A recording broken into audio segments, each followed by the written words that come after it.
Hey guys, welcome back to my YouTube channel Mr. and Mrs. Burman. আশা কৰো আপোনালোক সকলো ভাল মোৰো ভালে আৰু মই এতিয়া প্ৰায়নাইটি vlogলৈ আপোনালোক সকলোকে স্বাগতম জনালো আৰু আজি আছে বিয়া তো এতিয়া যাম বিয়া খাবলৈ আগত বজাৰত গৈ আহো তাৰ পিছত যেতিয়া ওলাম বিয়াৰ ঘৰত চাব কাৰণে তেতিয়া একেবাৰে দেখাই আছো চাই থাকক তেন্তে মোৰ vlogটো তাৰ বহাগত 3 তাৰিখত বিয়া গৈ আছো বজাৰৰ পৰা বেক কৰি আছো ঘৰৰ ফালে বঙাইগাঁৱৰ vlog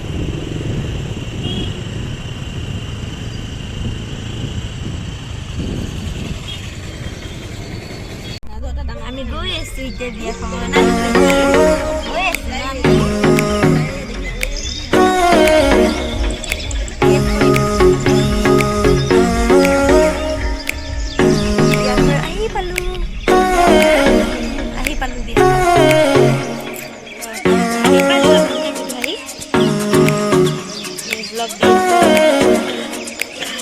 Babu apa aja?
এতিয়া বিয়া খাই যাব ওলাইছো মানে গৈ আছো আৰু আশা কৰো আপোনালোকৰ মোৰ ভিডিওটো চাই ভাল লাগিলে লাইক কমেন্ট শেয়াৰ আৰু এটা সাবস্ক্ৰাইব কৰি দিব প্লিজ বাই বাই